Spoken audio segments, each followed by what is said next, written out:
Good day and welcome to another episode of the Garden of Hope, where we like to bring hope to our community by teaching them how to become self-sufficient through growing their own food and use it in everyday life. So today we're going to teach you about some growing tips for tomatoes. So in this video we're going to show you some of the necessary tips that you need in order to grow a successful crop of tomatoes. So let's dig in.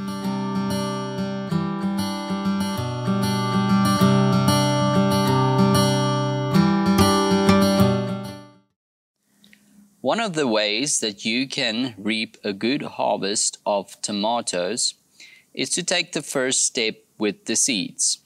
Soak good quality seeds in warm water overnight to soften them and speed up germination. When you transplant your seeds in the soil or in your bed, make sure that the hole that you plant them in is about 5 centimeters apart and 0.5 centimeters deep. You can put about 2 to 3 seeds per hole, just to make sure that you have seeds that germinate. One of the other ways that you can use to plant seeds is to take a tomato and slice it up in circular slices. Then all you do is you cover it about the same depth into the soil and lightly cover it with soil. You can add organic mulch on top to help keep the soil moist and the temperature constant. You could also choose to plant your seeds in trays to make sure that your seedlings are strong enough before you transplant them. Sometimes what people do is they prepare their soils for the beds by hardening them. Hardening refers to the gradual exposure of the seedlings on seed beds to a harsher environment. This increases their resilience and chances of survival after transplanting. Hardening can be done in different ways, using light, higher temperatures, or withholding irrigation. When the seedlings are big enough and strong enough to transplant, make sure that you transplant in the evening hours or on a cloudy day to minimize the shock of the plant. Plant deep enough so that the remaining leaves are just above the surface of the soil. Press the soil firmly around the roots to eliminate air pockets.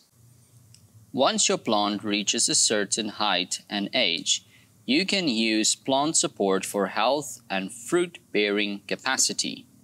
Stakes lift the plants off the ground and allow for air circulation in the canopy. Before doing anything, make sure that your plants are of the non-spreading type, that is, that they are growing upward. The staking can be done anytime after transplanting and at least 1 month after that. Here are some recommendations on how and when to use stakes in your fields. You can use wooden, plastic, or bamboo stakes, which you can reuse in the following seasons.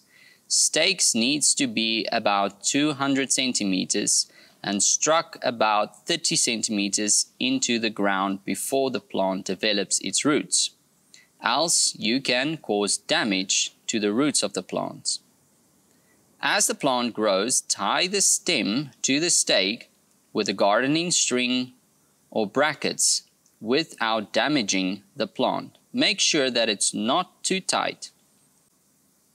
This will avoid the cracking of branches and contact with soil, thus preventing diseases. Heal up the soil around the base of the stems gradually to give the stems added support when bearing the fruit. You could also top it up with an organic mulch or compost. With tomatoes, you can also look out for sucker branches or remove unwanted plant growth for good fruits. Training of tomato plants consists of removing of the unwanted plant growth, or in other words, the sucker branches. This helps to decrease the canopy's density, increasing the amount of light exposure to the plant and thus improving the likelihood of fruit bearing. Leaves at the foot of plants up to 30 to 60 centimeters should also be cleared to avoid diseases. Early and total yield and quality are increased by doing so. Pruning of diseased and damaged branches and leaves from the plant also improves the general health of the plant. And lastly, never forget to keep the soil irrigated. Irrigation after transplanting is important to fasten the seedlings in the soil and reduce the shock to the roots. Here are some recommendations on how to water seedlings during their first weeks in the field.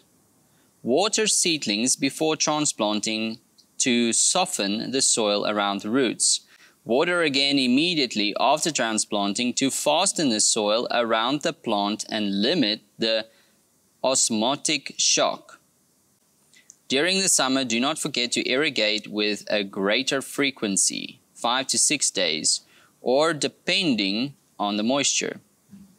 Avoid overwatering as excess moisture may favor fungal diseases and cause stress.